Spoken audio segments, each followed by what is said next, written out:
Vamos a, después de haber hecho las lecturas, la confesión de pecados, a la homilía.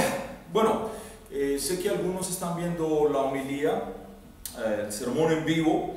Yo les voy a recomendar que lean, hagan las lecturas pertinentes al día, que es Génesis 18, 1 al 14, Salmo 27 completo, también tiene 14 versos, Colosenses capítulo 1 versos 21 al 29 y Lucas 10, 38 al 42. Y yo voy a leer nuevamente el Evangelio para todos ustedes, confiando en Dios que este no sea uno de los últimos sermones, sino que más adelante pueda seguir trabajando y predicando el Evangelio de nuestro Señor Jesucristo.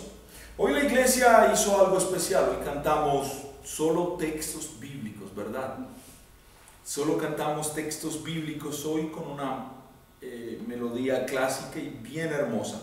Evangelio de hoy, San Lucas capítulo 10 versos 38 al 42, y dice de la siguiente manera: Mientras Jesús iba de camino, entró en una aldea y una mujer llamada Marta lo hospedó en su casa. Marta tenía una hermana que se llamaba María, la cual se sentó a los pies de Jesús para escuchar lo que él decía. Pero Marta, que estaba ocupada con muchos quehaceres, se acercó a Jesús y le dijo: Señor, ¿no te importa que mi hermana me deje trabajar sola? Dile que me ayude. Jesús le respondió: Marta, Marta, estás preocupada y atribulada o aturdida con muchas cosas, pero una sola cosa es necesaria. María ha escogido la mejor parte y nadie se la quitará. Interesante el Evangelio de hoy, pero al igual que el domingo pasado, yo voy a tomar otra perspectiva sin dejar de anunciar la cruz de Cristo y lo que Cristo hizo por nosotros. Contra la indiferencia sería la homilía, el título de la homilía para el día de hoy: contra la indiferencia. Situaciones que vivimos constantemente, gente que, cristianos de mucho tiempo, no, si vienen bien, si no vienen bien, si participan de los medios de gracia bien, si no participan les da igual. Siempre vamos a tener una excusa para nuestra indiferencia y nuestra negligencia. Contra la indiferencia. ¿Cómo se llama usted? No es una pregunta complicada en verdad, o por lo menos no debería serlo. Aunque la realidad es que la mayoría de nosotros tenemos varios nombres, sobre todo en América Latina. Siempre se da que las personas tienen varios nombres. Si es en Ecuador, tienen muchos más de los dos que tenemos aquí. Para las comunicaciones oficiales del gobierno, yo soy Carlos Mario Marín Ortiz. Aunque se me ocurre que internamente me identifican por el número de mi cédula. Cada uno aquí, bueno, en el mundo nos identifican por el número de cédula. Y seguramente en mi tumba, en ese epitafio, se va a leer Carlos Mario Marín Ortiz, Pero aparte de eso, no se me ocurre que mucha gente me llame por mi nombre completo. Bueno, solo Sofía, la niña de la iglesia, que cuando me ve es Carlos Mario Marín, y su papá a veces que me dice con todo y apellidos. Pero de resto, la mayoría de la gente me llama por mi nombre Mario o por mi apellido, como hacen algunos miembros aquí, Pastor Marín. La razón por la cual digo todo esto es porque en el capítulo 10 del Evangelio de Lucas, comenzando con el versículo 38, Jesús hace exactamente lo mismo. Allí se nos dice que Jesús había ido a un pueblito muy cercano a Jerusalén, donde lo recibió en su casa una mujer llamada Marta. El texto nos dice que esta Marta tenía una hermana que se llamada María, y un hermano llamado Lázaro, que todos conocemos las historias o la historia de Lázaro. Dado que era la dueña de la casa, pero no se menciona que estuviera casada, algunos eruditos concluyen que probablemente Marta era la viuda de un hombre rico, aunque esto es simplemente una conjetura. Lo concreto es que para Marta, Jesús era un invitado de honor. Seguramente Marta se sentía no solo halagada y honrada por la visita de Jesús, sino también muy abrumada, muy preocupada y muy estresada. Ella quería hacer todo bien para atender esta visita. Hace unos años, cuando yo servía como pastor en una parroquia, uno de mis miembros me había dicho que fuera a su casa en cualquier momento. Así que un día fui sin previo aviso. Y cuando yo toqué la puerta, la señora vio, cuando eso tenía pichirilo, ¿se acuerda del pichirilo? Vio mi carro ahí estacionado en la calle. Y como si el mundo se le hubiese venido encima, a través de esa puerta, yo al otro lado solamente escuchaba a la señora gritar y decir o dar órdenes a los niños: hey, levante esos zapatos de ahí, coja esa toalla de la silla, apaga el televisor, peinate, cámbiate esa camisa que está muy sucia. Imagínense, si mi llegada pudo causar tanta conmoción en esa casa, ¿cómo habrán sido las cosas en la casa de Marta cuando ella supo que Jesús iba a ir para allá?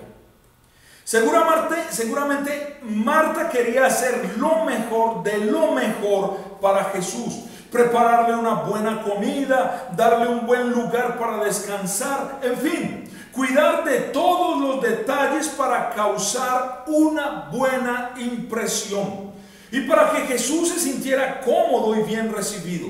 Además, en la época de Marta y María, en esa época era obligación ser buenos anfitriones. Hoy en día sí, bueno. Marta sabía perfectamente esto y ella quería ser una anfitriona perfecta. Y suponía que su hermana María también lo sabía. Es por ello que esperaba que María la ayudara a darle una cálida bienvenida a Jesús. Pero las cosas no sucedieron así. María no la ayudó con nada. Desde el momento en que Jesús entró a la casa, María se quedó sentada a sus pies escuchando lo que Jesús decía. Y mientras María escuchaba, Marta iba de aquí para allá, de allá para acá, atendiendo al maestro y pensando: debe ser lindo poder estar a los pies de Jesús, escuchándolo hablar, como lo hace mi hermana. Ojalá yo también pudiera hacerlo, pero primero tengo que terminar de hacer todas las cosas para ser una buena anfitriona. Eventualmente esos pensamientos se convirtieron en palabras cargadas de rencor y Marta se lo dijo a Jesús: Señor, ¿no te importa que mi hermana me haya dejado sirviendo sola? Dile que me ayude, que se pare, que haga algo. Y entonces cuando Jesús le dice: Marta, Marta, Marta, Marta. En otras palabras, el Salvador le estaba diciendo: querida hija, tú te preocupas y te encargas de hacer muchas cosas, pero todavía te falta aprender que solo hay una cosa que es importante. Y eso es escucharme a mí. Tu hermana no es indiferente, no es haragana, no es perezosa, sino que se ha dedicado totalmente a aprender de mí. Al hacer esto, ha elegido lo mejor y yo no se lo voy a quitar y nadie se lo va a quitar.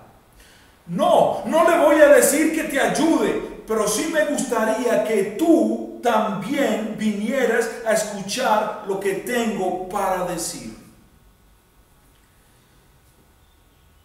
De más está decir que Jesús tenía razón. María estaba escuchando la historia de la salvación de boca de la única persona habida y por haber que habría de hacer realidad esa historia.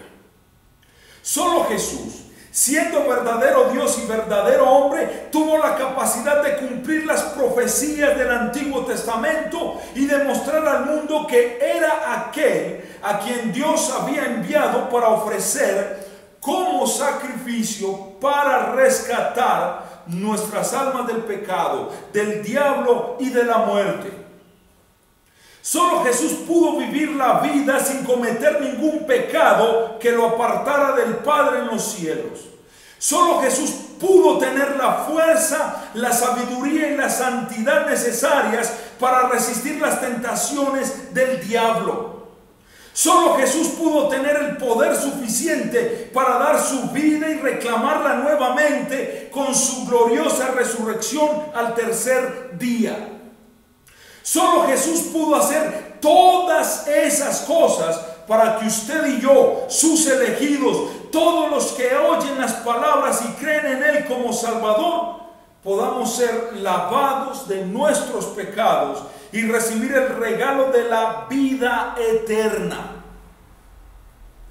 Sí, María había encontrado lo más importante, lo único importante. No le importó las situaciones de su vida personal, sus problemas, sus angustias. No le importó preocuparse por la casa y ser una buena anfitriona. Ella encontró lo único importante. María había encontrado a la única persona que puede cambiar nuestras vidas ahora y hasta la eternidad. La única persona que ha vencido la muerte y la tumba. María había encontrado a su Salvador. Había encontrado a la persona a quien nadie debería apartar jamás. María había encontrado a la persona a quien nadie debería apartar jamás. Grabes esa pequeña frase, porque al repetir esa frase, al leer esas palabras, se me ocurrió pensar en cuántas personas habrían sido apartadas de Dios sin que pudieran hacer nada. Pero también pensé, para tratar de encontrar una respuesta, comencé a buscar ejemplos en la Biblia y descubrí algo bien interesante. Lo que descubrí me sorprendió en gran manera, pues la gran mayoría de las veces fueron las mismas personas las que decidieron alejarse de Dios. Dios no se alejó de ellas. Fueron las personas las que voluntariamente tomaron la decisión de alejarse de Dios.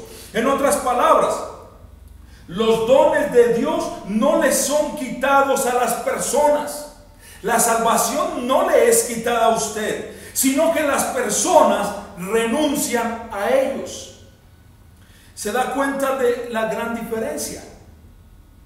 Cuando se trata de Jesús y de los dones de Dios, las fuerzas del mal no necesitan, las fuerzas del mal no requieren ni siquiera amenazarnos, no precisan de intimidarnos para quitarnos los dones de Dios. Todo lo que tienen que hacer es tener paciencia, porque en algún momento nosotros mismos vamos a renunciar a ellos. Pongo ejemplos. Tengo muchos, pero puedo citar algunos sencillos. La Biblia nunca dice que en el jardín del Edén el diablo les haya apuntado a Adán y Eva con una arma. Nunca dice que los obligó a comer del fruto prohibido, que los extorsionó. No. Todo lo que el diablo es decirles, ¿no les parece que este fruto debe ser sabroso? ¿No quieren ser tan inteligentes como Dios? ¿Por qué no lo prueban? Como ven, el diablo no empleó la fuerza. Solo su astucia fue suficiente para que Adán y Eva cayeran en la buena idea y creyeran en eso. Solo su astucia fue más que suficiente. Y así fue como el pecado entró en el mundo, y junto con el pecado la muerte, el dolor, las lágrimas, la tristeza, el sufrimiento, las enfermedades. La perfección del jardín del Edén que Adán y Eva habían disfrutado no fue quitada de ellos por la fuerza ni con amenazas, sino que ellos mismos renunciaron a ella. Siglos después, Dios le prometió a Abraham que él habría de ser padre de muchas naciones. Fue la lectura de hoy de Génesis, ¿verdad? El antecesor del Salvador, Abraham, padre de muchas naciones. Pero Abraham no pudo esperar a que Dios cumpliera su promesa, sino que como su esposa Sara no podía quedar embarazada, decidió tener un hijo con otra mujer. Esa acción desencadenó una serie de conflictos y odios que continúan hasta el día de hoy. Una vez más, nadie obligó a Abraham a hacer lo que hizo. Él lo hizo porque quiso hacerlo. Años más tarde, Esaú, por ser el hijo mayor de Isaac, debía haber recibido la bendición especial de su padre. Sin embargo, un día en que estaba muy hambriento, vendió esa bendición a cambio de comida. ¿Sí? Y todos conocemos la historia. Nadie le quitó a Esaú su derecho de hijo mayor. Él mismo renunció a ese derecho. Lamentablemente, las cosas, o mejor dicho, las personas no han cambiado. Son millones los que viven al borde de la desesperación, los que viven sin saber qué les depara el futuro, preocupados por el futuro, los que viven sin esperanza. Son millones los que voluntariamente con su indiferencia renuncian al Salvador. Millones día tras día con su indiferencia renuncian al Salvador. En Colombia, un país libre y sin persecución religiosa, hay cortes que quieren prohibir que se ore en colegios, que se ore en alcaldías, como en el caso de Barranquilla como en el caso de Barranquilla, y otros como en Brasil, que quieren que se quite de la moneda, de su moneda nacional, la referencia a Dios. Loado sea Dios, alabado sea Dios, dice en su moneda, pero quieren quitarlo. Algunas universidades famosas en países de tradición cristiana que fueron creadas para glorificar a Dios y promover el nombre del Salvador se han olvidado por completo de ese propósito. Tenemos la Universidad de Princeton, ahora es lo más libertino y lo más pagano que hay. Cristo y el cristianismo son tema y motivo de burla para una gran cantidad de comediantes y programas de televisión y radio como La Luciérnaga. Realmente hace muchos años dejé de ver televisión. Las críticas contra la cristiandad están a la orden del día y son hechas con total impunidad. Después de todo, a nadie le importa, pues quienes las hacen saben muy bien que nadie va a salir a hablar en defensa del Salvador. Hemos visto comediantes burlándose de la religión cristiana. Hemos escuchado aún de cristianos chistes cristianos que ridiculizan la religión. Son hechos con total impunidad porque nadie va a hablar en representación de los muchos millones de cristianos que son líderes en sus congregaciones, en sus comunidades, que son amigos fieles, padres responsables y ciudadanos comprometidos.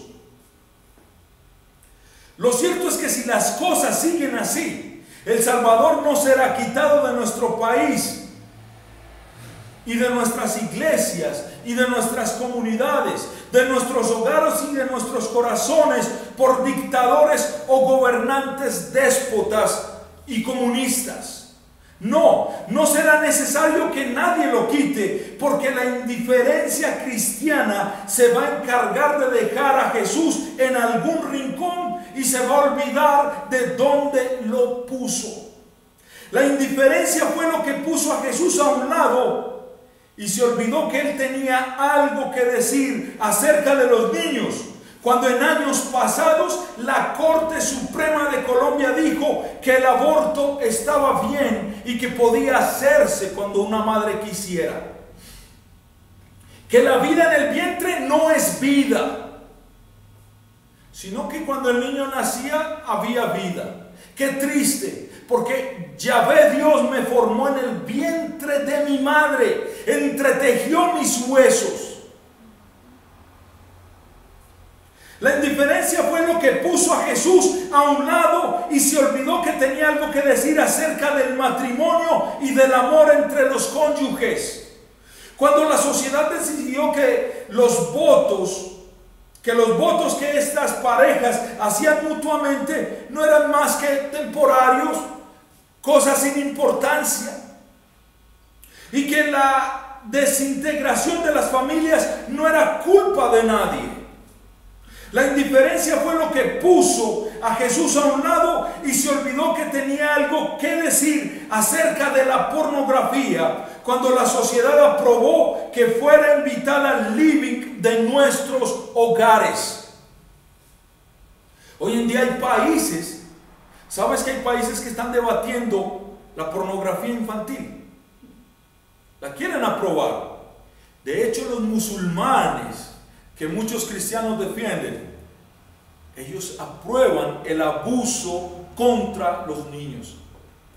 Ver niñas de 9 y 10 años obligadas a soportar a un tipo como esposo o hacer lo que quiera con ella. La indiferencia fue lo que puso a Jesús a un lado cuando se olvidó que tenía algo que decir acerca de la institución de la familia, por lo cual ahora la mitad de nuestros niños son ilegítimos. Ayer utilicé una palabra un poco fuerte y alguien me dijo no, pero antiguamente se usaba la palabra bastardo. Las madres solteras y de edades cortas han crecido hasta tal punto que son niñas criando o dando a luz a otras niñas y que la abuela críe a los dos. La indiferencia fue lo que puso a Jesús a un lado y se olvidó que él tenía que decir algo acerca del pecado, por lo cual ahora ya no es llamado pecado, sino indiscreciones o errores. Y tenemos muchos pastores que ahora hablan de errores. La indiferencia fue lo que puso a un lado al Dios Trino, que nos amó tanto que envió a su propio Hijo para salvarnos del pecado, del diablo y de nosotros mismos. Mis amigos,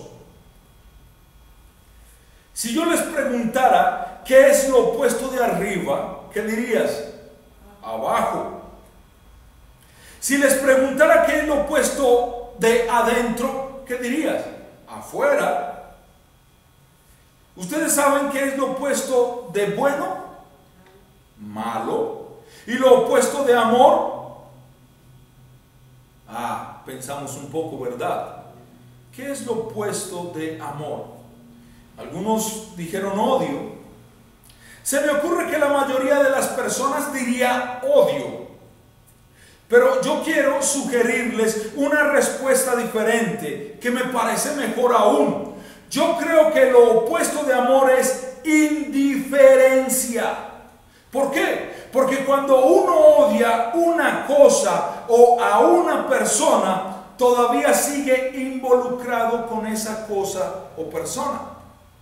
Pero si uno es indiferente, es porque ya no le interesa más, es porque no le importa lo que pase.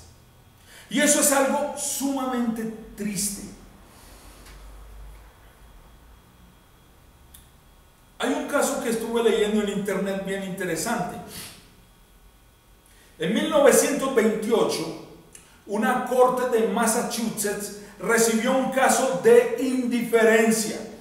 El juicio involucraba a un hombre que mientras caminaba por un muelle se tropezó con una cuerda y cayó al agua muy fría y agua muy profunda por demás. Estamos hablando de una bahía del océano. Al salir a la superficie pidió socorro, pero luego volvió a hundirse. 2 veces más hizo lo mismo, pero nadie, absolutamente nadie, acudió en su ayuda. Sorprendentemente, había una persona que podía haberle ayudado. Y esa persona, que estaba sentada en una silla en un muelle vecino, había visto tanto el accidente como la lucha del hombre por sobrevivir. Por tercera vez el hombre salió a la superficie y gritó pidiendo ayuda y diciendo que no sabía nadar. El hombre que estaba observando todo esto era un excelente nadador, pero aún así observó todo sin intervenir para nada.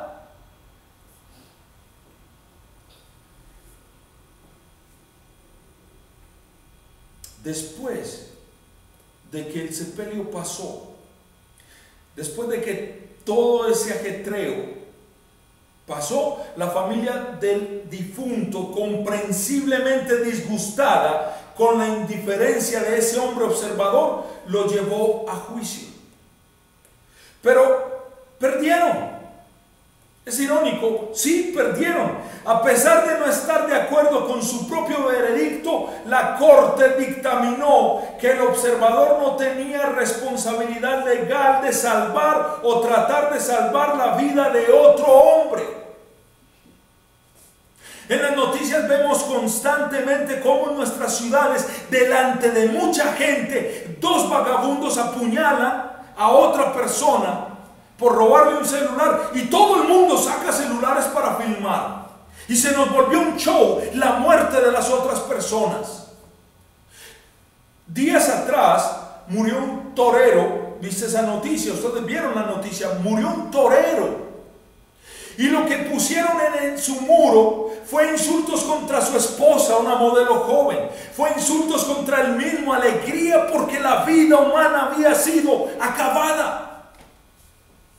Hemos llegado a un punto de indiferencia en que la vida humana no vale, pero la de un perro es más importante.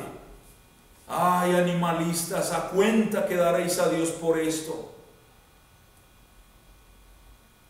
Hemos llegado a un caso de indiferencia total, que no nos importa si hay cielo o hay infierno.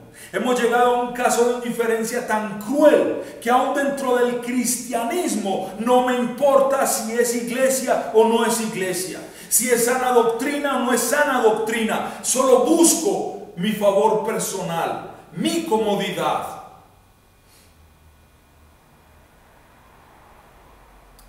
Amados hermanos, amigos que están escuchando el sermón, tal indiferencia puede ser permitida por la ley, porque hoy en día es muy irónico. Si te van a atracar y tú te defiendes, tú vas a responder ante la justicia porque el ladrón ahora resultó ser el bueno. Todo esto puede ser permitido por la ley, pero no es parte del evangelio de la gracia de Dios.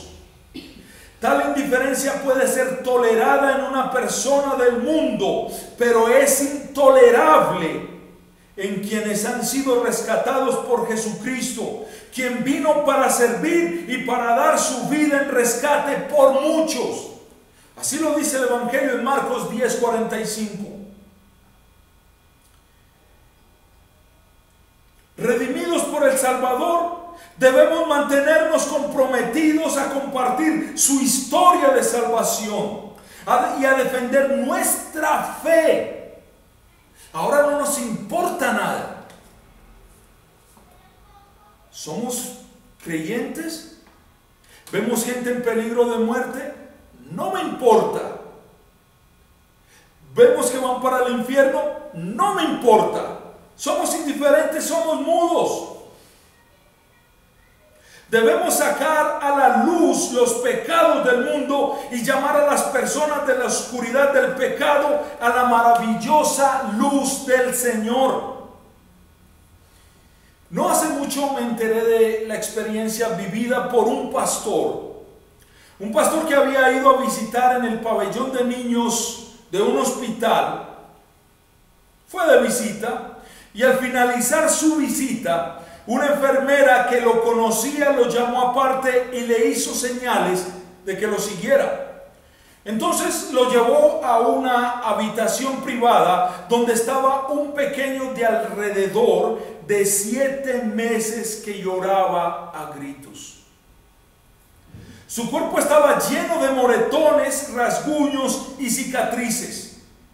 El pastor asumió que el niño había sufrido un accidente, pero la enfermera le dijo: acércate y observa bien a este niño. Al hacerlo, el pastor se dio cuenta que algunas de esas cicatrices eran palabras que habían rasguñado su piel. Y también vio que las quemaduras de cigarrillo en los pies y en el abdomen de los niños lo tenían grave.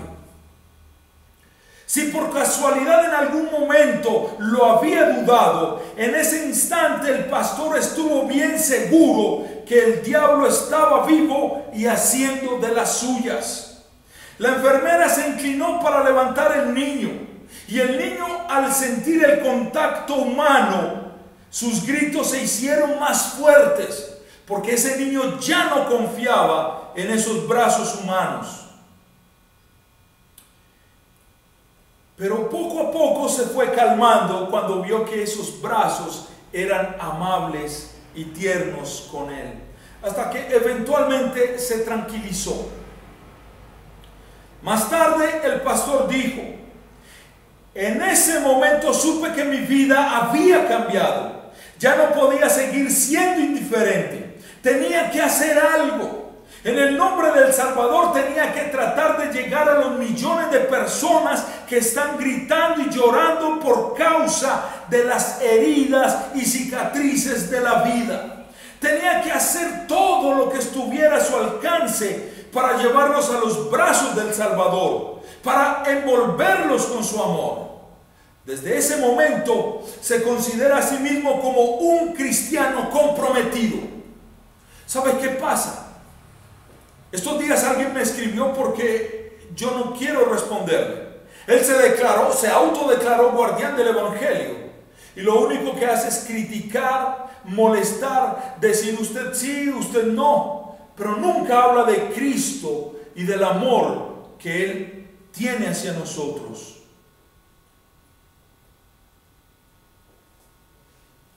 Yo doy gracias porque Él no es el único que ha decidido comprometerse con la causa de Jesucristo, con llevar a Cristo crucificado a los hombres. Lo sé porque este sermón le llega a usted gracias a muchas personas, a muchos cristianos que se han comprometido a compartir con usted a Jesucristo, la única persona que usted necesita. Y que el Señor nos sostenga firme en su gracia. Amén.